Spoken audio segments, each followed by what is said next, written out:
మన వాక్య ధ్యానం కోసమై ఎస్తేరు గ్రంథం 10వ అధ్యాయం. ఎస్తేరు గ్రంథం 10వ అధ్యాయము మొదటి నుండి చివరి వరకు చదువుకుందాం. ఎస్తేరు గ్రంథం 10వ అధ్యాయము 10వ అధ్యాయం మొదటి నుండి చివరి వరకు అనగా 3 వచనాలు.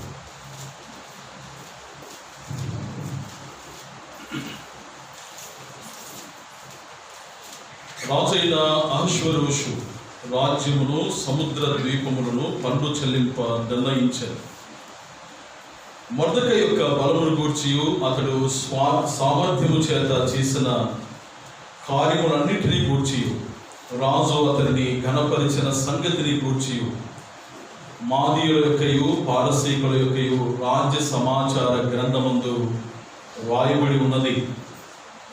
యూదుడైన మొర్దెకై రాజైన అహష్వేరోషునకు ప్రధానమంత్రిగా ఉండి తన వారందరితో సమాధానముగా మాట్లాడుచు తన జనుల యొక్క క్షేమమును విచారించువాడును యూదులలో గొప్పవాడునై తన దేశస్థులలో చాలా మందికి ఇష్టడుగా ఉండెను. 3వ వచనం అందరం కలిసి చదువుదాం.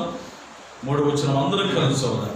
యూదుడైన మొర్దెకై రాజైన అహష్వేరోషునకు ప్రధానమంత్రిగా ఉండి తన వారందరితో సమాధానముగా మాట్లాడుచు తన జనుల యొక్క క్షేమమును విచారించువాడును యూదులలో గొప్పవాడునై తన దేశస్థులలో చాలా మందికి ఇష్టడుగా ఉండెను. ప్రభు ఈ మాటలు మన వెనుకల్లో ఆశీర్వదించును గాక. మనము చాలా దినాల నుండి మొర్దెకై జీవితాన్ని ధ్యానం చేస్తూ వస్తూ ఉన్నాం. మొర్దెకై జీవితంలో మనం వినబోతున్న ఇది చివరి సందేశం, ఇది 10వ సందేశం. నేటి వరకు మొర్దెకై జీవితాన్ని మనము ధ్యానం చేస్తూ వస్తుండగా అతని జీవితంలో తాను శ్రేష్ఠుడుగా పిలువబడడానికి తన జీవితంలో ఉన్న గుణలక్షణాలు మనము వరుసగా చూస్తూ వచ్చారు. తండ్రిగా ఉన్న మొర్దెకై, ఆ తర్వాత బాధ్యత గల మొర్దెకై, మేలు చేసిన మొర్దెకై, 4వదిగా ప్రత్యేకతను కాపాడుకున్న మొర్దెకై, 5వదిగా గుమ్మమునొద్దయున్న మొర్దెకై, ఆ తర్వాత 6వదిగా వాగ్దానములను నమ్మిన మొర్దెకై, 7వదిగా పురికొల్పిన మొర్దెకై, 8వదిగా చెప్పినట్లు చేసిన మొర్దెకై. ఎవరి క్షేమం కోసం? యూదుల క్షేమం కోసం. చెప్పింది ఎవరు? తాను పెంచి పెద్ద చేసిన ఎస్తేరు. అమ్మాయి నాకు చెప్తామని ఉపవాసం ఉండమని అనలేదు. క్షేమం కోసమై వయసు ఏదైనా, అర్హత ఏదైనా, సంఘ క్షేమం కోసమై, ఆత్మ సంబంధమైన క్షేమం కోసమై ఎవరైనా సలహా ఇచ్చినప్పుడు దాన్ని తప్పకుండా పాటించాలనే ఒక పాఠాన్ని మనం నేర్చుకోగలిగాం. ఆ తర్వాత చివరి ప్రసంగంగా, చివరి సందేశంగా ఘనత పొందిన మొర్దెకై అని మనం వినగలిగాం. ఒక వ్యక్తి ఘనత పొందాలి అంటే ఏం చేయాలి? 7 సూత్రాలు మనం చూసాం. ఘనత అనేది మనకందరికి ఇష్టం, మనందరం ఘనపరచబడాలి. ఎవరము తగ్గింపులో ఉండాలని లేకపోతే తృఢీకరించబడాలని ఎవరు ఇష్టపడం. సమాజం చేత ఘనత పొందాలని ఆశపడతాం. సంఘములో కూడా ఘనత ఉండాలని ఆశపడతాం. మన కుటుంబంలో సహితం మనకు ఘనత ఉండాలని ఆశపడతాం కదండి. కాబట్టి ఘనత పొందాలంటే ఏం చేయాలి అనే 7 సూత్రాలు గత సందేశంలో మనం వినగలిగాం.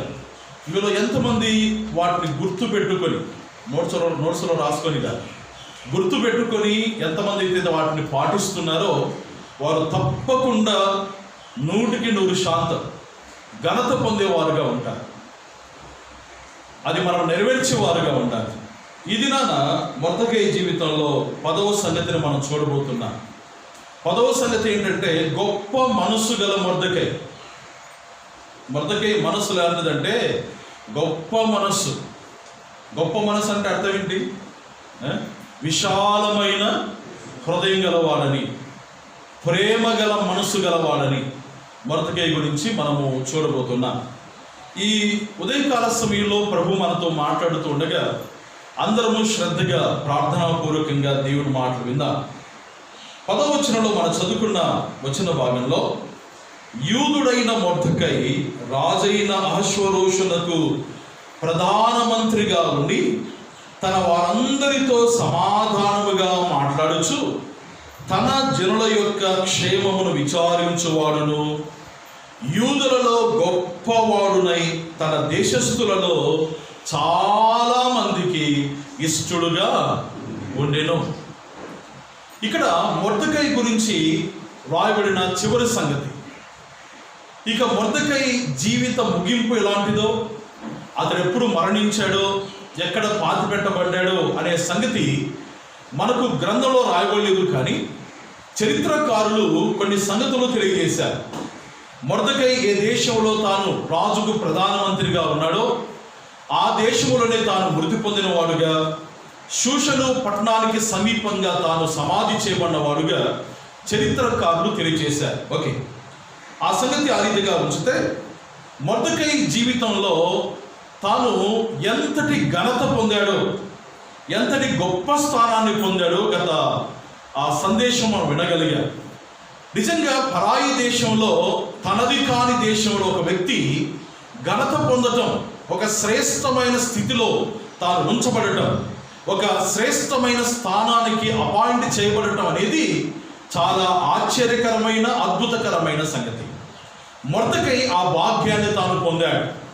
తాను ఈ భాగ్యాన్ని పొందడానికి, లేకపోతే ఈ స్థితిని తాను పొందడానికి ఏమైనా జిమ్మిక్కులు చేశాడంటే ఏం చేయాల. అతను అనుసరించిన పద్ధతి ఒకటే. ఏంటి? తాను ఏ దేవుణ్ణైతే నమ్మాడో, ఏ ప్రజలు తన ప్రజలుగా ఉన్నారో వారి క్షేమం కోసమై ఆ దేవుని మహిమ కొరకు తాను జీవించగలిగాడు.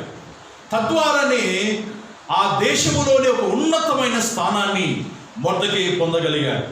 10వ వచనంలో పరిశుద్ధాత్మ దేవుడు ఈ వచనాన్ని రాయిస్తూ నేరుగా ప్రధాని అయిన మొర్దెకైని రాయించలేదు.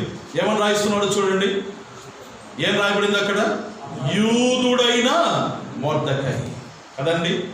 ఎందుకు మొర్దెకై గోత్రాన్ని గురించి, జాతిని గురించి ఇక్కడ రాయబడింది అంటే, ఏ జాతి అయితే ఆ దేశంలో తృణీకరించబడిందో, ఏ జాతినైతే సమూలంగా నాశనం చేయడానికి హామాను కంకణం కట్టుకొని ఆజ్ఞను జారీ చేశాడో, ఆ జాతికి చెందిన వ్యక్తే దేశంలో రాజుకు ప్రధానమంత్రిగా దేవుడు చేశాడండి. ఏ జనమైతే తృణీకరించబడిందో ఆ జనాన్ని దేవుడు గొప్పగా చేసినట్లుగా మనం గమనించగలం. ప్రభునందు ప్రియ సోదరీ సోదరులారా, తృణీకారం పొందుతున్న జీవితాలు మీలో ఎవరైనా కలిగి ఉంటే, మీరు దేవుణ్ణి గణపరిచేవారుగా ఉంటే, తృణీకరించబడిన జీవితాలను దేవుడు ఘనమైన జీవితాలుగా మలుస్తాడు. దేవుడి నామానికి మహిమ కలుగునుగా.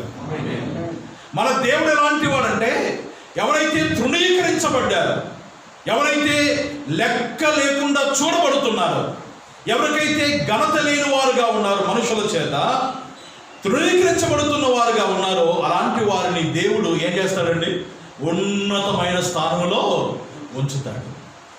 మనందరి జీవితాల్లో చాలాసార్లు అనుభవాలు ఎరుగుదుము. మన ఆత్మీయ జీవితాన్ని గురించి ఆలోచన చేస్తే మన జీవితాలు పెంట కుప్ప మీద ఉండేవి కదండి. ఆరాధన తలంపులో మనం విన్నాం, గాడిద అపవిత్రమైన జంతువు, అది భారము భరించవలసిన జంతువు, అరణ్యములో ఉండవలసిన జంతువు. కానీ దేవుని మహాకృప ఏంటంటే, అలాంటి జంతువు గొర్రెపిల్ల ద్వారా విడుదల పొందింది, ఒక శ్రేష్టమైన స్థితిని తాను పొందగలిగింది.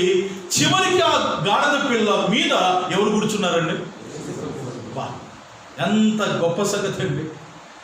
ఏ గాడిద పిల్ల అయితే, ఏ గాడిద అయితే శపించబడిన లిస్టులో ఉందో, దోషమైన ఆ జంతువుల లిస్టులో ఉందో, అదే గాడిద పిల్లపై ప్రభువారు కూర్చున్నాడు.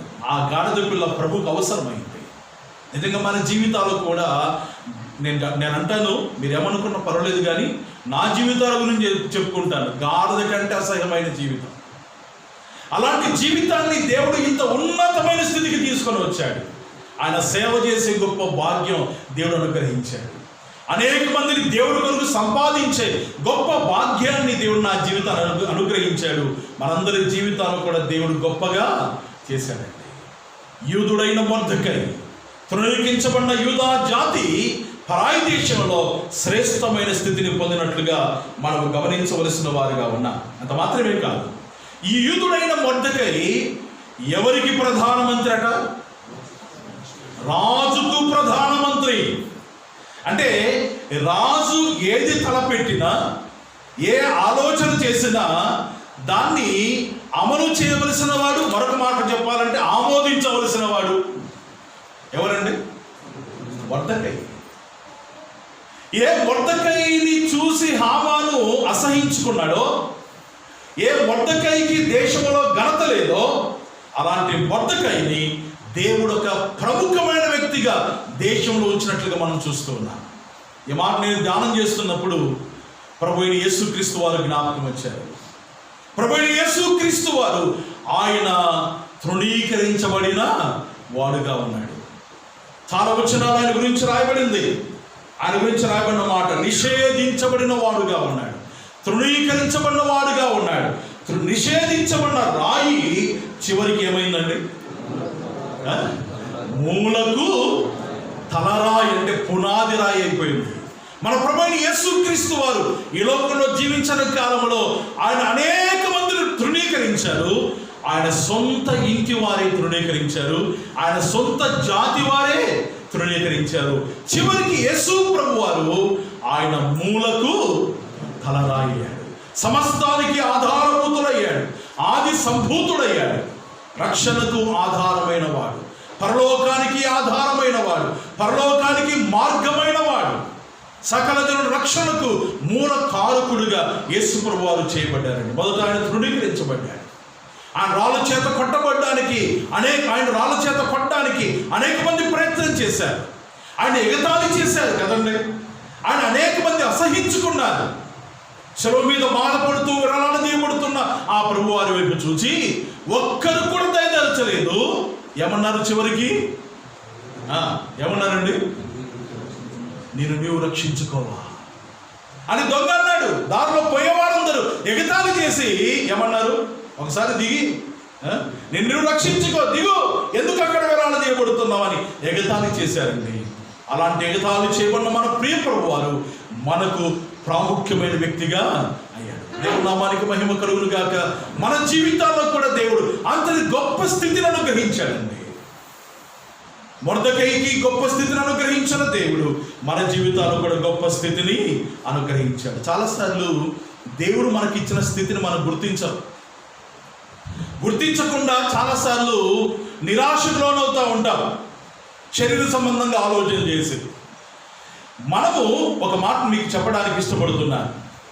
మనకు ఎదురయ్యే బాధల్లో, ఇబ్బందుల్లో, కష్టాల్లో, రోగాల్లో, ఇరుకుల్లో, సమస్యల్లో, ఈ శరీర సంబంధమైన ఈ లోకంలో మనకు ఎదురయ్యే ప్రతి పరిస్థితిలో మనము ధైర్యంగా ఉండాలన్నా అన్ని పరిస్థితుల్లో పౌలు వారు చెప్పినట్లుగా ఎల్లప్పుడూ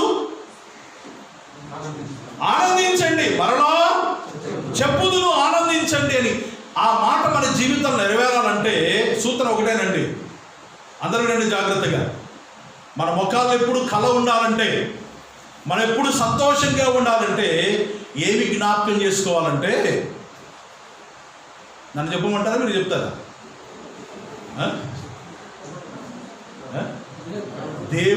నేను చెప్పాలన్నా, దేవుడు మన జీవితాలకు ఇచ్చిన ఆధిక్యత, ఆత్మ సంబంధమైన ఆధిక్యత అండి. ఇది జ్ఞాపకం చేసుకున్నాం అనుకోండి, ఇంక ఇవన్నీ ఈ శ్రమలన్నీ ఎన్నదగినవి కావని పౌలు అన్నట్టుగా మనం కూడా అంటాం. అది జ్ఞాపకం రాలేదనుక రక్షణ, దేవుడు ఇచ్చిన రక్షణ, పరసంబంధమైన ఆశీర్వాదాలు, మనం వెళ్ళేది పరలోకం, దేవుడు మనకు గొప్ప ఆశీర్వాదం అనుగ్రహించాడు, మనతో గొప్పోడి లోకంలో లేలేడు అని మనకు గుర్తు రాలేదనుకోండి, చీమ చితిక్కమన్నా ముడుచుకొని ఇంట్లో కూర్చుంటాం, అంతే. భయపడిపోతా ఉంటాం, ఏమవుతాం. నేను బేస్తవారంగా చెప్పాను, ఇది నాళ్ళు అందరికీ ఏం భయం పట్టుకున్నది? కరోనా దయ్యం పట్టుకున్నది. భయం కాదు, దయ్యం. కరోనా అంటేనే భయపడుతున్నారు కదండి. దేవుని పిల్లలు ఏముండాలి ఇలాంటి పరిస్థితుల్లో? ధైర్యంగా ఉండాలని మాస్క్ వేసుకోకుండా తిరగకూడదు, శానిటైజర్ పోసుకోకుండా తిరగకూడదు కదండి. ధైర్యంగా ఉండాలి.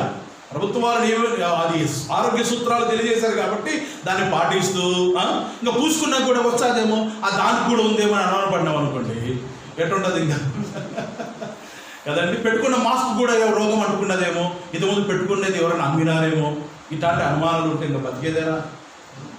కొంతమంది అనుమానం కాదు కదా, పెద్ద అనుమానాలు. మాస్క్ పెట్టుకొని తగ్గిన అనుమానమే, దాంట్లో నుంచి బయటకు వచ్చింటుందట కదండి. దేవుని పిల్లలుగా మనం ధైర్యంగా ఉండాలంటే దేవుడు మనకిచ్చిన ఆత్మ సంబంధమైన స్థితిని ఎల్లప్పుడూ మనం జ్ఞాపకం చేసుకుంటాం. అందుకే కీర్తనాకారుడు అన్నాడు, నీ కృపను ఎక్కడ పెట్టుకుంటా అన్నాడు? నా కన్నుల ఎదుట పెట్టుకుంటాను. ఆయన కృపను మనం జ్ఞాపకం చేసుకుంటే ఈ లోకంలో మనకి ఎలాంటి పరిస్థితి ఎదురైనా దేనికి భయపడమండి, అస్సలు భయమే ఉండదు, ధైర్యంగా ఉంటాం. సరే, పాఠభాగంలోకి వద్దాం. మొర్దెకై యూదులైన అష్షూరు రాజులకు ప్రధానమంత్రిగా తాను ఉన్నట్లుగా మనం ఇక్కడ గమనించగలుగుతున్నాం. తృణీకరించబడిన జాతికి చెందిన మొర్దెకైని దేవుడు ఆ పరాయి దేశంలో తాను ఏ స్థలంలో అయితే తృణీకరించబడ్డాడో, ఏ స్థలంలో అయితే చంపబడాలో అదే స్థలంలో ఒక ప్రధానమంత్రిగా దేవుడు చేశాడండి. దానికి వెళ్దాం. ఈ ప్రధానమంత్రిగా అయిన మొర్దెకై ఇప్పుడు ఎవరి సముఖంలో ఉన్నాడు? ఎవరి సముఖంలో ఉంటాడు? ఎవరి దగ్గర ఉంటాడు? ఏమి జరగదు. ఎవరి కాడ ఉంటాడు? రాజు కాడ ఉంటాడు. కొడజాలు ఉంటాడు, ఉన్నాడు కదా. రాజు దగ్గర ఉంటాడు. రాజు దగ్గర ఉన్న వ్యక్తి ఎలాంటి స్థితిలో ఉంటాడండి? ఘనమైన స్థితిలో ఉంటాడా, ఘనహీనమైన స్థితిలో ఉంటాడా? అతని వస్త్రాలు ఎట్లా ఉంటాయి? ఒకసారి చూసాం కదా ముందు అధ్యాయంలోనే, రాజసముఖం నుండి బయటకు వస్తున్నప్పుడు మొర్దెకై వస్త్రాలు చూడండి. 8వ అధ్యాయం 15 వచ్చిన 8:15 రాజసముఖంలో ఉన్న మొర్దెకై యొక్క వస్త్రధారణ ఏ రీతిగా ఉందో చూడండి. మొర్దెకై ఊదా వర్ణమును తెలుపు వర్ణమును గల, ఊదా వర్ణం అంటే బ్లూ కలర్, స్కై బ్లూ అంటారు మేము. ఎక్కువ క్రిస్టియన్స్ కూడా బ్లూ ఇష్టపడతారట. షాపుల్లో ఒకసారి నేను ఒక షాప్కి వెళ్ళి మాట్లాడుతున్నప్పుడు షాప్ ఓనర్ అన్నాడు, సార్ క్రిస్టియన్స్ వస్తారు చాలా మట్టుకు దాదాపు 80% బ్లూనే ఇష్టపడతారు. ఊదా వర్ణం మీ షాపులో అట్లా ఇష్టపడతారండి?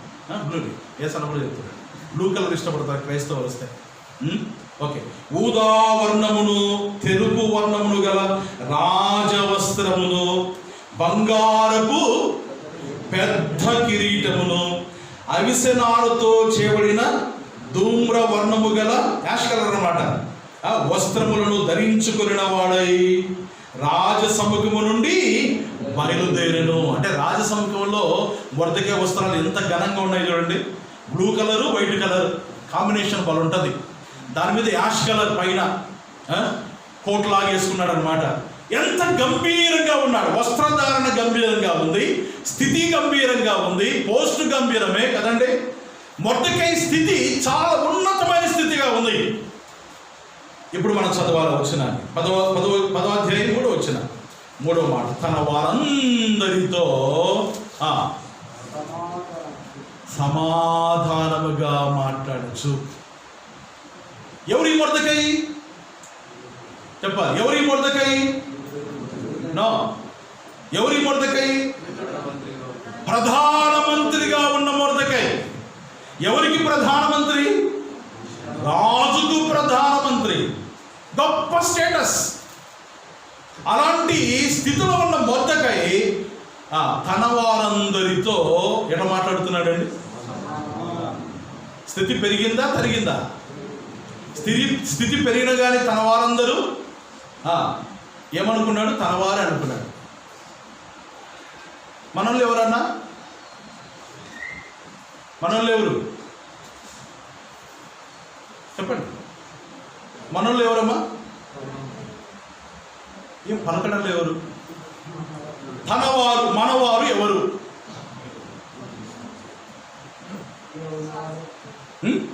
ఇక్కడ ఉన్నవారు అంటున్నాడు ఏదన్నా. దేవుని స్తోత్రం. మనవారు ఎవరు అంటే మనోళ్ళు ఎంతమంది ఉన్నారన్న? ఈడే ఆయన అంటున్నాడు, 200 మనోళ్ళు అంటున్నాడు. కాదన్నా, మనోళ్ళు ఎంచుకాల 1 2 3 4 ఏమే మనోళ్ళే తక్కువ ఉన్నట్టున్నారే, వాళ్ళే ఎక్కువ ఉన్నట్టున్నారే. అర్థమైందని చెప్పేది. అర్థమైనట్టు అర్థం కానట్టు ఉండాలి. అర్థమైతే పెద్ద బాధ. అది తనవారు అంటే ఎవరండి? ఇప్పుడు మనవారంటే ఎవరు?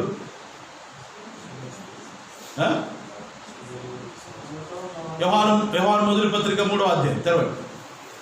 యోహాను మొదటి పత్రిక 3వ అధ్యాయం.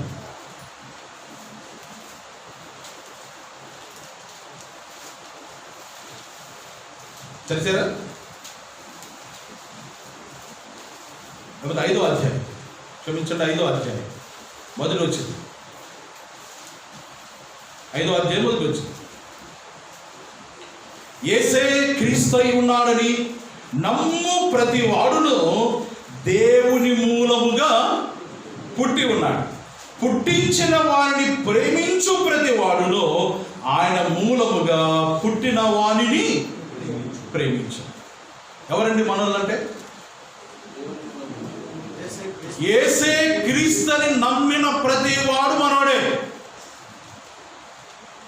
సంఘంలో చేర్చబడిన తర్వాత ఆ సంఘంలో చేర్చబడిన వారందరూ మనోళ్ళే. పెళ్లికాడికి వస్తే కాదన్న, పెళ్లికాడికి వస్తే కాదు, పెళ్లికాడికి వస్తే మనల్ని చూసుకోవాలి. యేసుని నమ్ముకునేది ఎందుకు? ఒకరి ద్వారానే జన్మించామా? ఇప్పుడు ఒక తండ్రికే పుట్టినోడు ఒక 4 అన్నదమ్ములు ఉండాలనుకుంటామన్నా? ఏమన్నా ఉన్నారా? 4 అన్నదమ్ములు ఉన్నారు. ఒరే నీది ఫలానా కులం, నీది ఫలానా కులం అనుకుంటారా? ఒరే నువ్వు జాతిని, నువ్వు ఫలానా జాతిని అనుకుంటారా? అనుకుంటారండి. మనం ఎందుకు అనుకుంటామా? అది ఒక్కడే చెప్పాకలేదు, చేత కాదు, అది అసలు సహించడానికి వీలు కాదంటున్నావు. ఒక నమ్ము అరగదా? అదే అడిగించలేకపోతే ఇంకా పరలోకంలో ఇంకా మొత్తం అందరితో కలిసి ఉండొద్దు. బాబునలతో, కొమటలతో, తురుకులతో, మాదిగోళ్ళతో, మాలలతో ఉండొద్దు, కలిసి ఆడ. ఈయన ఇంత కొంతమందిలో ఉండలేకపోతే అంతమందిని చూసి భయపడి ఇంకా పరలోకం దిగొచ్చావా? కిందికి ఏమన్నా నరకానికి పోతావా? ఏమన్నా తన వారందరూ అనుకున్నాడు మొర్దెకై. కొత్త నిబంధనలో యేసు ప్రభువు నమ్మిన వారందరూ కొంత మొఖాలు చూస్తే ఎందుకు ఈ టాపిక్ తీసుకున్నాడన్నా, అది దాటిపోతే బాగుంటుంది అనుకుంటాడు. దాటిపోనికి కాదు, ఇక్కడ మన కోసమే ఈ మాట. దాటిపోడు వాడు కాదు యేసు ప్రభువు కదండి. పాట ఉందా లేదా? మనం కూడా దాటిపోయేదిలే. ఈయనే తన వారందరితో సమాధానముగా. నేను పోయిన వారం కూడా, ఇంతకుముందు వారం కూడా అడిగాను, గుండె మీద చేపెట్టుకొని వేస్తారని లేదా అడిగేది. గుండె మీద చేపెట్టుకొని చెప్పారు, వీటికి మా ప్రభు నమ్ముకున్న వాళ్ళందరూ మనోళ్ళు అనుకుంటున్నామా లేదా? సత్యం చెప్తే బతుకుతారు, సత్యం చెప్పకపోతే ఫట్ అంటది గుండె, అంతే. నేను పెట్టుకొని చెప్తున్నా, వీళ్ళంతా మనోళ్ళే. మీరు చెప్పండి, గుండె పెట్టుకొని పగలేదా? కొంత భయపడతారా? పగులుతారా? నిజంగా పగలాలా? అప్పుడు ఉంటుంది కథ కదండి. మనం దేవుని పిల్లలు, మనం వందనాలు ముఖస్థుతి వందనాలు కదండి ఇవన్నీ. యేసు ప్రభు రక్తంలో కడగబడిన మనం, ఆయన ద్వారా జన్మించిన మనం, వీరు మనవారు అనుకోవాలి. మనం ఒక ఊరికి పోయాను నేను, రోళ్ళపాడే, ఆ ఊరు కాదు. చర్చి ఒక కులస్తులకు ఉంది, ఒక కులస్తులకు లేదు. ఇప్పుడు ఆ కులస్తులు ఎవరు? ఆ చర్చిలో మీటింగ్ పెట్టాలి పోయి, ఆ కులస్తులు ఎవరు, ఈ కులస్తులు ఎవరు తెలుసు. జీపులో పోయి నిలబడుకొని ఆడ జీపులో కూర్చొని ఒక ముసలం పోతుంటే, ఏమ్మా మనోళ్ళు ఇదేనా అండి? ఇదే సార్ మనోళ్ళు. వాళ్ళ ఇల్లు అవే, వాళ్ళ ఇల్లే కావాల్సింది మనకు.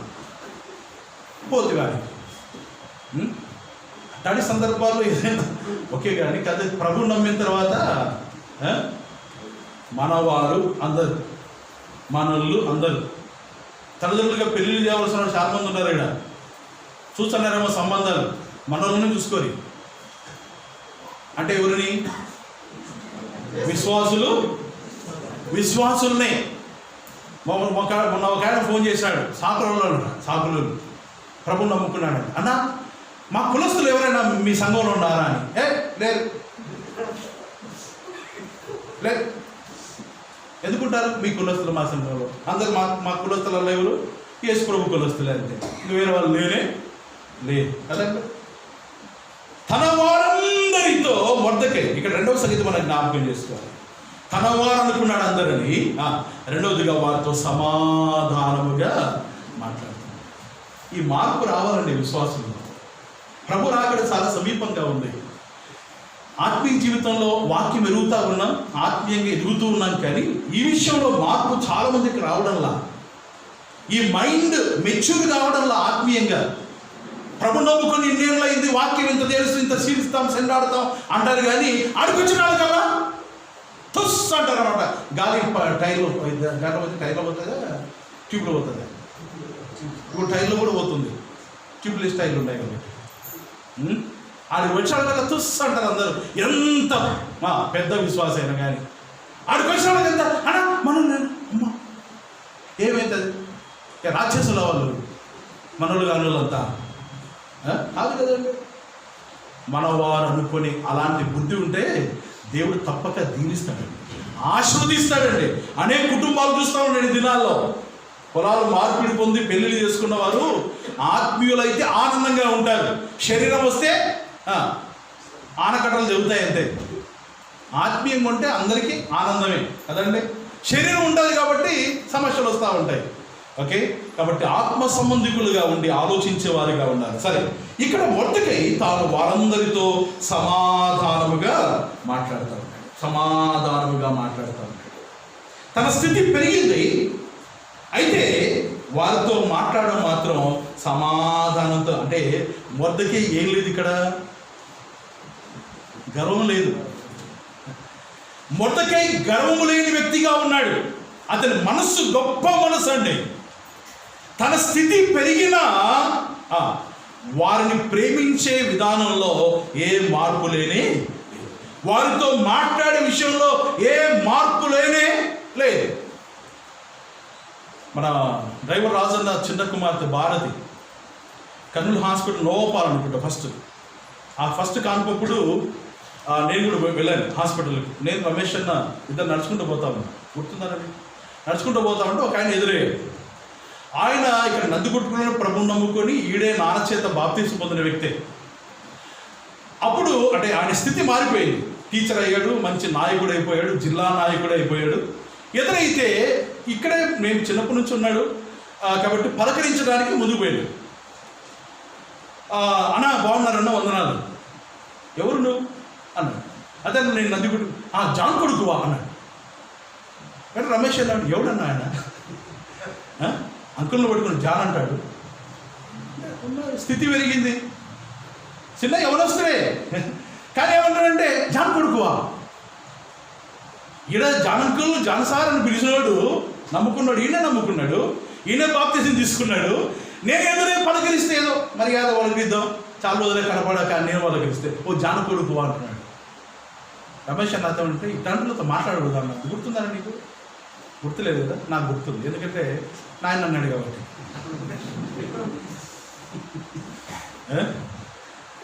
ఎప్పుడే చాలా బాధ అనిపించింది. స్థితి పెరిగినంత మాత్రాన కదండి. ఆయనే సువార్త చెప్పాడు, ఆయనే బాప్తిజం ఇచ్చినాడు, ఆయన పట్టుకుని జాన్ అంటే వయసు కన్నా మర్యాద ఇవ్వద్దు. మొన్న ఒక ఆయన వచ్చినాడు సేవకుడికి, వచ్చి నన్ను జూనికి వచ్చి ఒక పేపర్ ఇస్తా ఫలానా ఇచ్చినాడు, ఆయన పేరు పెట్టాను. ఇప్పుడు ఆయన కంటే పెద్దోడు ఆయన అనుకుంటున్నాను. పేపర్తో మర్యాద ఉండాలి కదండి, కొంచెం గౌరవించాలా లేదా అండి? వయసును బట్టి అయినా కొంతమంది గర్వం ఎక్కువ. స్థితి పెరిగేసరికి ఇంకా డబ్బులు చేతులు ఉండేసరికి ఎవరు కనపడరు. వారి తరాన్ని గురించి సాధనలో ఏం రాయబడిందంటే చెప్తారా చూడకుండా 30వ అధ్యాయంలో కన్నులు చూడరు, ఒకసారి గుర్తుంటుంది. సామెతల గ్రంథం 30వ అధ్యాయం. ఎట్లాంటి తరమో ఆ తరములు ఇక్కడ ఎవరన్నా ఉంటే ఇప్పుడైనా బాగుపడరు.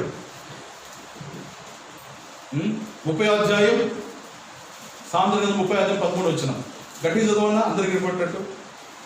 కన్నులు నెత్తికి వచ్చిన వారి తరము కలదు. చాలా నడవడం కదా.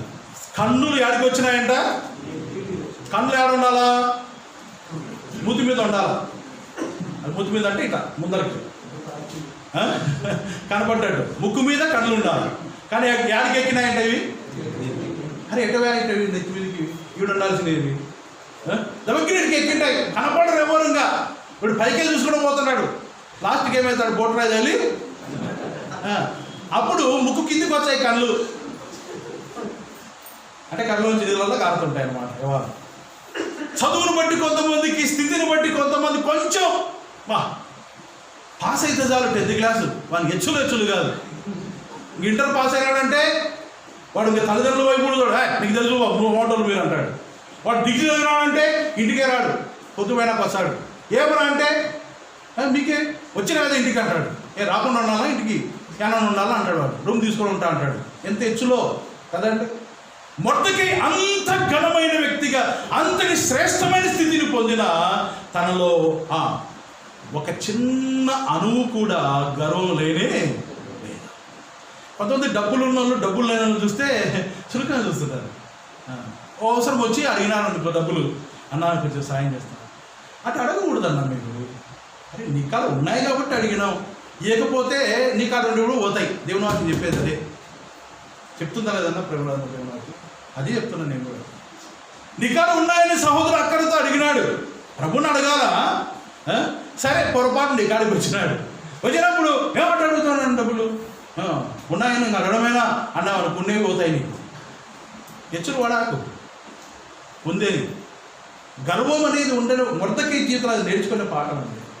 కొంత చదువును బట్టి గర్వం, ఉద్యోగాన్ని బట్టి గర్వం. కొంతమంది మా ఇంట్లో ఒక ఆమె ఇంతనే ఉంటుంది. ఇంతే కదా ఉంటాడు. ఇంతే ఉంటుంది. ఇంతే. ఆయన ఇంత పొడుగు ఉంటాడు. మా మామ. ఈమె స్టాఫ్ నర్స్. ఈమెకు జీతం అప్పుడే మేము పిల్లలు ఉన్నప్పుడే 50,000 60,000. ఈయన పాపం గోడౌన్ కాడ మామూలుగా ఇన్ఛార్జ్ ఏదో ఉంటుంది. ఈయనకు 15,000 ఎంతనో. అంటే ఇంత కొట్టామె ఎగిరి పడుతుంటుంది. నాకు జీతం ఎక్కువ, నువ్వు పని చేయంటారు అన్నమాట. ఎంత హెచ్చులో కదండి. అందుకే సహోదరుల విషయంలో బైబిల్ కింద చెప్పేదంటే ఇంట్లో ఉండి ఉద్యోగాలు చేయగలి హెచ్చులు పడతారు, ఇంట్లో ఉండి పిల్లలు పెంచరి అని బైబిల్ రాయబడింది. ఏమైనా పని చేయాలనుకుంటే ఇంట్లోనే కుట్టుకుంటూ ఉంటారు, వ్యాపారం చేసుకుని ఇంట్లోనే ఉంటారు, బయటకు పోవక్కరు మీరు డబ్బులు సంపాదించింది అని బైబిల్ కింద చెప్పింది. ఎందుకంటే వాళ్ళ చేతిలో డబ్బులు అంటే ఏమంటారు బైబిల్ చేతిలో డబ్బులు ఉన్నాయంటే అభిప్రాయం కథ కనపడరు, దగ్గర దాపెట్టుకుంటారు అన్నమాట. ఇంకా భర్త ఎట్టిస్తావు ఏమో అయిపోయినావు కదండి. ఎంత పెత్తనం చేస్తారు కదండి.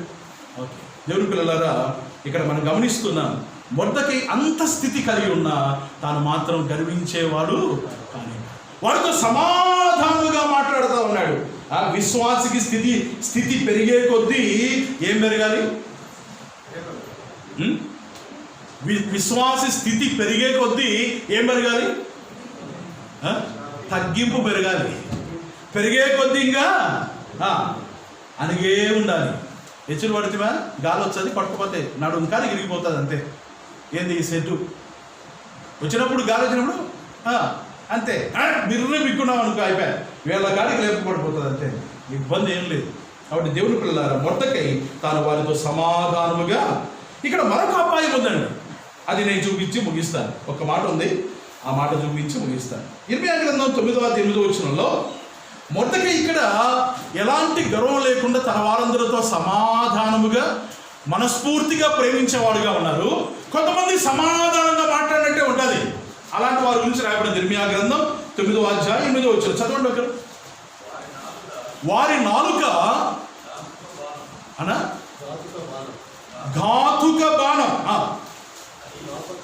అన్న మీ స్వరం వినపల్లా, ఇక్కడ ఉన్నది చదవండి కొంచెం. వారి నాలుక ఘాతుక బాణము, అది కాపట్యము పలుకుచున్నది. ఒకడు మనసులో ఎలాంటి అభిప్రాయం అంట? వంచన అభిప్రాయం. వంచన అంటే మోసం. మోసపు అభిప్రాయాన్ని కలిగి ఉండి నోట తన పొరుగు వారితో సమాధానంగా మాట్లాడుతుంటాడు. లోపల ఏం తలంపు? మోసం చేయాలని మోసపు తలంపు పెట్టుకొని బయటికి మాత్రం కనపడేప్పుడు అన్న వందనాలన్నా, బాగున్నారన్నా, ఆరోగ్యం బాగుందన్నా, కరోనా ఏమన్నా వచ్చిందన్నా కదండి. లోపల మాత్రం మనసు ఎట్లాంటిది? మోసం చేసే మనసు. బయటికి మాత్రం సమాధానంగా, లోపల ఏమేమో అలా కుళ్ళిపోతూ ఉంటారు. లోపల కుళ్ళిపోయి బయటికి మాట్లాడానికి మాత్రం కదండి సమాధానంగా మాట్లాడు. మరొక వచ్చిన చూపిస్తాను. కీర్తన గ్రంథం 28:3. కీర్తన 28:3 చూడండి, చదవాలి త్వరగా. కీర్తన 28:3. భక్తిహీనులను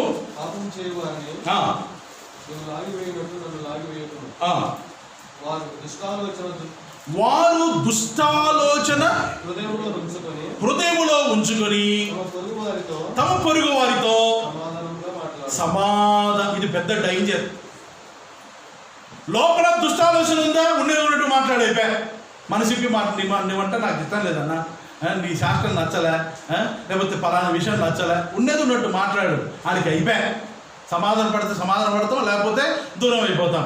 అట్లా కాకుండా లోపల చెడ్డ ఆలోచన పెట్టుకొని ఏం జరగనట్టు కదండి సమాధానంగా మాట్లాడుతుంటారు. డబ్బు ఈయన చాలా ప్రేమ గలవాడు నా విషయంలో అని ఈయన అందరికీ చెప్పుకుంటుంటాడు. కానీ ఆయన గుంతలు అవుతుంటాడు వెనకల కదండి. ఉన్నారా లేదా విశ్వాసులు అట్లాంటి వాళ్ళు? మన సంఘంలో ఉన్నారా లేదా? ఉన్నారా? ఉన్నారంట నా జిల్లాలో ఉన్నారు. ఉంటే వాళ్ళు ఏం చేయాలా? గుంత పుడుచుకోరు ఇప్పుడే, లేకపోతే గుంతలు పడతారు ఖచ్చితంగా. మనసులో దుష్ట ఆలోచన పెట్టుకొని, మోసపు ఆలోచన పెట్టుకొని బయటికి వందనాలు కదండి. ఏంది ఇది? డూప్లికేట్ వ్యవహారం కదండి. ఉంటే దేవుడి కోసం నమ్మకంగా ఉండాలి, యథార్థంగా ఉండాలి. యథార్థవంతులు దేవుడు ఏం చేస్తాడంట? బలపరుస్తాడండి. దేవుడు వర్ధన చేస్తాడండి, దీవిస్తాడు. లోపల ఎన్నెన్నో పెట్టుకొని ఏమన్నా ప్రార్థన రాకపోతే అంటే లేదా కొంచెం పనులు అన్నా అందుకు అంటే లోపల ఏందో ఉంది, ఎందుకు రావాలి అబ్బా, ఏమీ రాలే అబ్బా, వాక్యము ఇంక బల చెప్తాలే అబ్బా లోపల అంతా. కానీ బయట చెప్పడానికి మాత్రం పనుండే అన్న, కొంచెం ఆఫీస్ పని ఉంటే పోయింటి, లేకపోతే ఆఫీస్ మాట లేకపోతే నేను వచ్చాడు వాక్యం వింటాడు కదండి. దుష్ట మనసుతో, దుష్ట ఆలోచన, చెడ్డ ఆలోచనతో సమాధానంగా మాట్లాడే వాళ్ళు పెద్ద డైజర్. మొదటికి అలాంటి వాడు కాదండి. తన స్థితి పెరిగిన తన మనస్సులో గర్వం లేకుండా, ఎలాంటి దుష్ట ఆలోచన లేకుండా వారి కోసమై తాను సమాధానంగా మాట్లాడుతున్నవాడు. మరొక మాట కనబడుతుంది, జనుల యొక్క క్షేమమును విచారించువాడు. Mordecai was working for the benefit of the Jews అని రాయబడింది ఇంగ్లీష్లో. మొర్దెకై తన స్థితిలో అతను ఇతరులకు సహాయం చేసే వ్యక్తిగా, వారికి లాభం కలిగించే వ్యక్తిగా ఉన్నాడండి మొర్దెకై. తన ప్రజలకు అతన్ని మొర్దెకై ఆ స్థితిలో ఉండి లాభం కలిగించాం, వారి క్షేమాన్ని గురించి తాను ఆలోచన చేస్తున్నవాడుగా ఉన్నాడు. ప్రభునందు ప్రియ సోదరి గతంలో కూడా నేను హెచ్చరించాను, దేవుడు మనకు స్థితి ఇస్తున్నప్పుడు మన తోటి వారి స్థితిని గురించి ఆలోచన చేయాలి. నీకు ఆరోగ్యం ఉంది, ఎవరి గురించి ఆలోచన చేయాలి? అనారోగ్యం ఉన్న వారి గురించి ఆలోచన చేయాలి. నీకు జీతం వస్తుంది, ఎవరి గురించి ఆలోచన చేయాలి? నీకు జీతం వస్తుంది, ఎవరి గురించి ఆలోచన చేయాలి? శేఖరణ సేవకుడి కాడికి ఎందుకులే, జీతం రానుల కోసం అంతేనా? నీకు జీతం వస్తుంది, ఎవరి గురించి ఆలోచన చేయాలి? జీతం రాని వారు ఎవరు ఉన్నారా సంఘంలో? ఆలోచన చేసినారు ఎప్పుడన్నా? మీకు జీతం తీసుకున్నావా? దేవుడి స్తోత్రం అన్న, డ్యూటీకి పోయిన జీతం వాళ్ళు ఇచ్చినాడన్న దేవుడు కదండి. జీతం రాని వాళ్ళు ఉన్నారే సంఘంలో? ఉన్నారు లేదా? ఆలోచన చేసినారా ఎప్పుడన్నా? నీకు ఆరోగ్యం ఉంది, ఆరోగ్యం లేని వాళ్ళ గురించి ఆలోచన చేసినారా? కరోనాతో బయటికి రాకూడదంట, కనీసం ఒక పూటన్నా మనం భోజనం ఇద్దాం, ఎప్పుడైనా ఆలోచన చేసినారా? తెల్ల మొక్కలు వేసి కూర్చోండి, నల్ల మొక్కలు అయితే ఇంకా లాస్ట్ పోయి ఒక్క ఆలోచన అన్న కదండి. మనకు దేవుడి స్థితి, నేను చాలా హృదయ వేదనతో మాట చెప్తున్నాను దేవుడి సేవకుని. మన స్థితి బాగున్నప్పుడు, స్థితి బాగలేని వారి విషయంలో ఆలోచన లేకపోతే మనం ఇంకా దేవుని పిల్లలమేనండి. మనమే తింటున్నాం, మనమే తినేది కడుక్కుంటున్నాం, మళ్ళీ దాంట్లో వండుకుంటున్నాం, మళ్ళీ కడుగుతున్నాం, తింటున్నాం, అదని అంటున్నాం. లేని వారు ఎంతమంది లేదు మన సంఘంలో. ఇక్కడనే ఇంకా చాలామంది రాలేదు. ఇప్పుడు ఉన్న వాళ్ళలోనే ఎంతమంది ఇబ్బందుల్లో ఉన్నవారు ఉన్నారు, ఎంతమంది పనులు దొరకకుండా ఉన్నారు. ఒక్కసారి ఆలోచన చేసామా? వారి పరిస్థితి ఏంటి? నీ వీధిలో ఉన్నారు, నీకు కనబడుతున్నారు, బజార్లో మందిరానికి వస్తున్నప్పుడు కనబడుతున్నారు. ఆలోచన చేస్తున్నామా వారి స్థితి ఏంటి? అరే మన సహోదరుడు అప్పులు చేసుకుంటున్నాడే, మన సహోదరుడు ఇబ్బందిలో ఉన్నాడే, తిండికి ఇంట్లో లేక అప్పుడు అడుగుతున్నాడే. మనం ఏం చేద్దాం? సంఘముగా మన బాధ్యత ఏంటండి? నేను హాస్పిటల్ నుండి వచ్చిన తర్వాత సహోదరులతో ఒక మాట అన్నాను బాధతో. నేను హాస్పిటల్ ఉన్నప్పుడు దాదాపు 1,50,000 ఖర్చు అయింది. దేవుడు అద్భుత రీతిగా నా అవసరతను తీర్చాడు. నేను ఎవరిని నిందించాలని ఇష్టపడడం లేదు, కానీ సమయం వచ్చిందని చెప్తున్నాను. సహోదరులతో నేను మాట్లాడాను ముందుగా సంఘ ప్రజలతో పరిచయం. దేవుడి సేవకుడు మనకు వాక్యం ప్రకటించే వ్యక్తి హాస్పిటల్లో ఉన్నాడంటే మీరందరూ ప్రార్థన చేశారు, మీ ప్రార్థనలో బయటకు వచ్చారు, అది మాత్రం వాస్తవమైంది. కానీ సేవకుడు హాస్పిటల్లో ఉన్నాడు, ఖర్చు ఎట్లా చేస్తున్నాడు? ఆలోచన చేశారు మీరు? ఇద్దరు ఒక ఆలోచన చేశారంటే నాకు తెలిసినంత వరకు. నేను హాస్పిటల్ నుంచి ఇంటికి వచ్చిన తర్వాత మా అన్న అడిగాడు, అన్న డబ్బు ఎట్లా చేసావంటే దేవుడు ఇచ్చాడు లేదా అన్నాడు. మా సంఘం ఏమైనా డబ్బులు పంపించారని అడిగాను. హాస్పిటల్ నుంచి వచ్చిన దాకా కొంతమంది సహాయం చేసిన వాళ్ళు ఉన్నారు. అంటే నాకు సహాయం చేయాలి, నాకు ఇబ్బంది అయింది నేను చెప్పడంలా, దేవుడు నా అవసరతలన్నీ తీర్చాడండి. దేవుడికే మహిమ ఆ విషయంలో. ఏ ఒక్క పైసా అప్పు లేకుండా దేవుడు ఇచ్చాడండి. కానీ ఇలాంటి పరిస్థితి సేవకునికి ఎదురైనా, సంఘంలో విశ్వాసులకు ఎదురైనా వారి క్షేమాల గురించి ఆలోచన చేస్తున్నా. మన సంఘంలో ఒక విశ్వాసి హాస్పిటల్లో ఉన్నాడు, లేకపోతే ఇబ్బందులు ఉన్నాడు, మన బాధ్యత ఏంటి? అన్న ప్రార్థన చేస్తాను, ప్రార్థన చేసి గొప్ప సంగతి అనుకుంటున్నారా? కదండి, ప్రార్థన చేయాలి మనం. కానీ అదే సమయంలో వారి అక్కరేంటి, ఏం చేస్తున్నారు, ఎట్లా తిప్పలు పడుతున్నారు, వారిగా డబ్బులు ఉన్నాయా లేదా? కదండి, ఎప్పుడైనా విశ్వాసులు ఇబ్బందులు ఉన్నప్పుడు అడిగారు? మొదటికి వారి క్షేమాల గురించి విచారణ చేస్తున్నవాడుగా ఉన్నాడు. విచారణ చేస్తున్నా అంటే దానికి అర్థాలు ఏంటంటే వారి గురించి ఆలోచన చేస్తున్నాడు, వారిని ఎంక్వైరీ చేస్తా ఉన్నాడు. ఎట్లున్నారు మీరు? ఉందా సమృద్ధిగా లేదా? ఏం మొహమాట కనబడుతుంది పిక్కపోయినట్టు? ఇంట్లో తిన్నారా లేదన్నా? ఇంట్లో వస్తువులన్నీ ఉన్నాయా? ఆహార పదార్థాలు ఉన్నాయా? దేవుని పిల్లల బాధ్యత అండి. సంఘం అంటే ఏమనుకున్నారు? ఊరికి వస్తేమమ్మ, పోతేమమ్మ, మన తిండి మనం తింటేమమ్మ, తినేదే కడుక్కుంటేమమ్మ, మళ్ళీ వండుకుంటాము, ఇదేనా? మన తోటి వారి క్షేమాల గురించి ఆలోచించకపోతే ఇక దేవుని నమ్ముకొని ఏం లాభం అండి? సంఘం ఒక శరీరం, శరీరంలోని అవయవాలు పోలినదిగా ఉంది. ఒక శరీరంలో ఒకటి జబ్బు చేసిందంటే మిగతా అవయవం ఏం చేస్తుంది? ఇప్పుడు ఈ శరీరం స్వచ్ఛపడింది, ఈ చేయి నాకు పక్షవాయు వచ్చింది, ఈ చేయి ఏం చేస్తుంది? సపోర్ట్ చేస్తుంది కదండి. ఈ చేయి సపోర్ట్ చేయకపోతే ఇది ఎంతవరకు లేస్తుంది? లేకుండా ఊరికి చెప్తుంటే ఆడవుతుంది. ఇప్పుడు పక్షవాయు ఎవరికి వచ్చింది? లేవు, బాగా పట్టుకొని ఇటు వద్దు అని చెప్తున్నాం అనుకో, మనకు శాతనే కాదు పాపం. మనం బాల చేతికి ఇచ్చి కొంచెంసేపు ఏళ్ళు వద్దుతే కొంచెం కదండి. నేను చెప్పే మాటలు అర్థమవుతున్నాయా? ఇప్పటికైనా మార్పు వస్తుందా విశ్వాసుల జీవితాలు? మనం ఏమి క్షేమాల గురించి ఆలోచన చేస్తాం? టైం అయిందో లేదా మనం ముగిస్తానే అయితేనే ఉంది టైం, అది అయితేనే ఉంటుంది, అదే ఆగదు. మనం బాగుపడేది ముఖ్యం. మొదటికై తన ప్రజల క్షేమాల గురించి విచారణ చేస్తూ ఉన్నాడు, ఆలోచన చేస్తూ ఉన్నాడు. అలాంటి మనసు మనకుంటే నిజంగా సంఘం ఎంత క్షేమాభివృద్ధి పొందుతుందో తెలుసా? ఎన్ని ఆత్మలు ప్రభు సన్నిధికి చేర్చబడితే తెలుసా? ఆదిమ సంఘంలో ఆత్మలు చేర్చబడడానికి ఒక సూత్రాల్లో ఒక ప్రాముఖ్యమైన సూత్రం ఏంటంటే వారు తమ కలిగినంతయు ఏం చేశారండి? చెప్పాలి ఆ పదం, సమిష్టిగా ఉంచుకున్నారు. అంటే అర్థం ఏంటంటే మొత్తం డబ్బులు తెచ్చి, అర్థమైతే చెప్తాను. ఇప్పుడు శేఖర్ అన్నకు 50,000 జీతం, ఏసన్నకు 10,000 జీతం, ఈయనకు ₹1,00,000 జీతం, ఈమెకు ఎంతమ్మా జీతం? ఏం లేదు, చదువుకుంటుంది. అక్కడ నీకు కూలిపోతే ఏం తీస్తారక్క? ఒక కూలిపోతే 200. ఇట్లా వీళ్ళంతా ఏం చేశారు? ఆమె 200, ఈయన ₹1,00,000, ఈయన 50,000 మొత్తం చేసి అపోస్తలుల పాద దగ్గర పెడితే అమ్మ ఫీజు కట్టాలా నువ్వు తీసుకో, ఏమక్క ఇంట్లో ఇబ్బంది ఉందా తీసుకో. ఏడప్పులు 1,00,000 రూపాయలు ఇవి అందరికీ సమిష్టిగా అసమానంగా అవసరం కొద్దీ పంచిపెట్టినారండి. ఆ మనస్సు కలిగిన వారుగా ఉన్నారు కనుకనే అనుదినము అనేకులు ఏం చేయబడుతున్నారు, చేర్చబడుతూ ఉన్నారు. ఆత్మల సంపాదనకి ఇది ఒక సూత్రం అండి. మన ఐక్యత, మన అన్యోన్యత, మన సమాధానం చూసి అనేక మంది ప్రభుని అంగీకరిస్తారండి. ఉందా ప్రేమలు? ఆ ప్రేమంత విశ్వాసుల్లో మనది మనమే గీసుకొని కదా ఎత్తుపెట్టుకొని ఎత్తుకొని బీరోలు పెట్టు, లోపల పెట్టు, అక్కడి నుంచి లోపల నుంచి ఎలక రావాలా, మొత్తం కొరికేయాలి. బ్యాంక్ కూడా తీసుకోడు.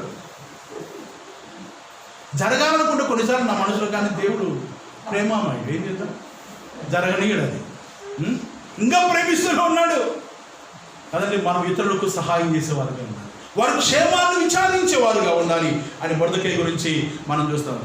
ఆ తర్వాత యూదుల్లో తాను గొప్పవాడుగా ఉండి, ఇక్కడ ఒక మాట చెప్పి ముగిస్తాను. తన దేశస్తుల్లో చాలా ఇది అందరికీ ఎందుకు లేదు, అందరికి ఇష్టడుగా ఉండాలి. ఇంత చేసినోడు ఆ దేశస్తులు అందరికి ఇష్టం లేదు. బైబిల్లో రాయాలన్నమాట. చాలా మందికి ఇష్టడు, కొంతమందికి ఇష్టడుగా. మన సంఘంలో కూడా అంతే. మనం అందరికి ఇష్టంగా ఉండలేము, ఎందుకంటే మన బుద్ధి వాళ్ళకు ఉండదు. మనం ఎప్పుడు ఈ అని చెప్తున్నాం అనుకో, ఈయనోనికి ఎట్టుంటుంది చెప్పే అన్నట్టు ఉంటుంది. ఇంక ఇష్టం ఏముంటుందండి? యాశ్వంత్ ఎప్పుడు చెప్పినా సాయం చేయాలా, సేవకులకు సాయం చేయాలంట, మళ్ళీ విశ్వాసం సాయం చేయాలంట, వీళ్ళు కాకుండా మళ్ళీ ఆంధ్ర తెలంగాణ సేవకులు సాయం చేయాలంటనా. ఇంకా అట్టాడు మనసున్నాడు, ఇంక ఏడగలుగుతాడండి. ఇష్టడుగా ఉంటానా నేను, ఇంకా నన్ను చూసి అక్కడ అనుకుంటూ దూరం పోతాడు కదండి. దేవుని పిల్లలు దేవుని మహిమపరుస్తూ ఉంటే అందరికి ఇష్టలుగా ఉండరు. కొంతమంది ఉంటారు పుల్లలు పెట్టేవాళ్ళు. యేసు ప్రభు శిష్య గణములు కూడా ఉన్నాడు పుల్లలు పెట్టాడు. డబ్బులు వచ్చిన వల్ల ఎందుకు వేసుకుంటాడు అనమాట. ఎవడాడు బాగా తెలుసు వాని గురించి మనకు. అర్ధరాత్రులు నిద్రలేపితే చెప్తాం మన పేరు. మనం కూడా అట్టోళ్ళు మనం తెలుసు మనకు, అదే అండి. ఉంటారు అట్లా కొంతమంది. వాళ్ళని పట్టించుకోకూడదు. వాళ్ళని పట్టించుకున్నామా సేవ సాపలకు చుట్టి సంకలు పెట్టుకొని అడగడం పోవాలి. అన్నమానక ఇంతకుముందు అన్నమానం పోతా ఉంటా, ఎక్కువ ఏడ్చి పాడు సేవ పోతాను అంటే నువ్వు పోనీకి లేదన్నాడు. నేను సేవకు వచ్చిన కొత్త దినాల్లో అన్నమానంలో సేవ చేయాలని నా గురి. అమ్మ నాయన ఆపింది, సంఘ సహోదరులు వీళ్ళు ముందు వీళ్ళు ఆపింది. కాబట్టి ఇవాళ అన్నమానంలో ఉండటోండి, దేవుని మహాకృపను బట్టి సునాములు పోయేటోన్నో ఉండటోన్నో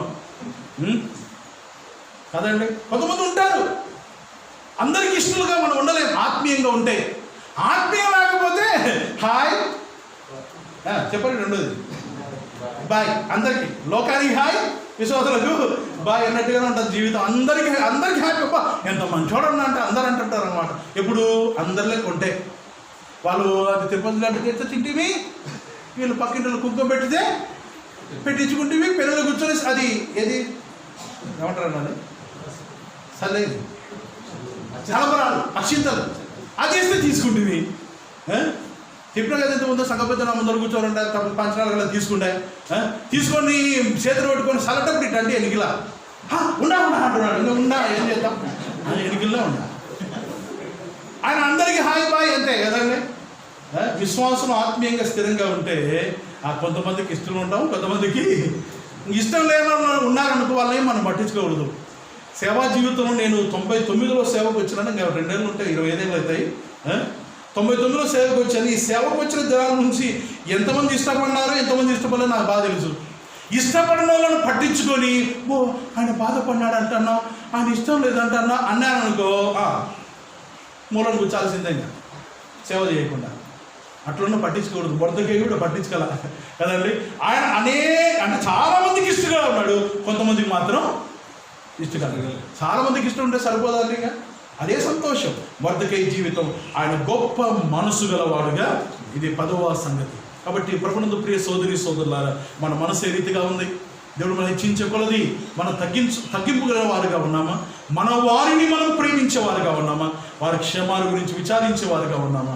అనేకులకు ఇష్టం లేకపోయినా కదండి కొంతమందికైనా ప్రభు కార్యాల విషయంలో ఇష్టలుగా బ్రతుకుతున్నాం, ప్రశ్నించుకుందాం. ఆ విధంగా లేనట్లయితే ప్రభు సన్నిధిలో సరి చేసుకుందాం. తల వంచండి, ప్రార్థించండి. ఉన్న పాటను అందరూ తల వంచండి, ప్రార్థన.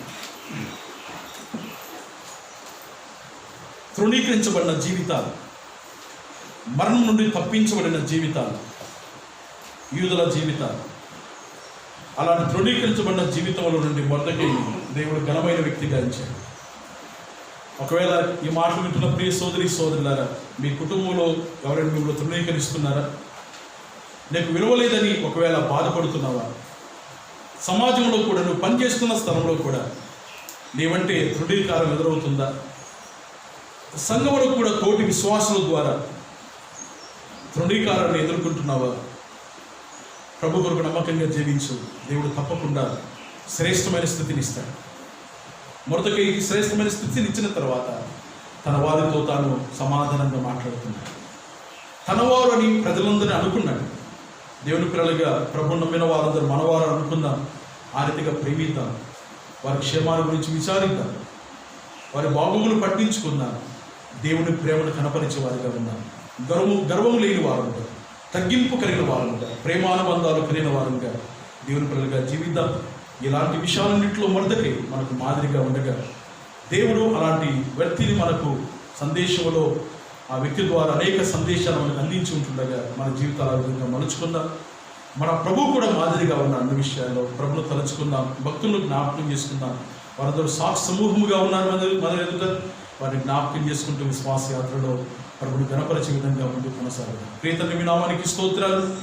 ఉదయకాల సమయంలో మీరు అందించిన మీ మాటలను బట్టి మిమ్మల్ని స్తుతిస్తూ, మొర్దెకై జీవితం ఎంత శ్రేష్టమైనది నాయన. మొర్దెకై ద మోనార్క్, శ్రేష్ఠుడైన మొర్దెకై, అతని గుణలక్షణాలు ఆత్మీయ జీవితంలో మాకు ఎన్నో పాఠాలు నేర్పించారు. ఇంకా నేర్చుకోవలసిన సంగతులు ఉన్నాయి. మెట్టుకు 10 సంగతులు మొర్దెకై గురించి వినగలిగాం. విన్న సంగతులన్నీ జ్ఞాపకం ఉంచుకొని ఆ రీతిగా శ్రేష్టమైన ఘనతను మీ నుండి పొందడానికి మీరే సహాయం చేయవలసిందిగా వేడుతున్నాను. చేరువచ్చిన వారందరూ మీరు దీవించారు. అనారోగ్యాలతో, ఆర్థికపరమైన ఇబ్బందులతో, సమస్యల్లో, కుటుంబాలు సమాధానం లేకుండా ఎందరైతే ఉన్నారో వారందరూ కూడా మీరు కరుణించి కావలసిన నెమ్మదిని మీ కృప ద్వారా మీరు అనుగ్రహించి మీ నామానికి మహిమ కలిగించుకోవలసిందిగా వేడుతూ, ఇంతవరకు మీరు అందించిన మీ మాటలను బట్టి మీకు స్తోత్రాలు చెల్లిస్తూ, వాటిని హృదయంలో భద్రం చేసుకొని మరణ చేసుకుంటూ, జ్ఞాపకం చేసుకుంటూ ఆ రీతిగా మా జీవితాన్ని మలుచుకోవడానికి మీరే సహాయం చేయవలసిందిగా వేడుతూ, ప్రాణప్రియుడు, రక్షకుడి, మోచకుడైన యేసు ప్రభు వారి అతి శ్రేష్టమైన నామమున స్తోత్రము చెల్లించి ప్రార్థించి వేడుకొనుచున్నాము తండ్రి. ఆమేన్. అందరికీ వందనాలు.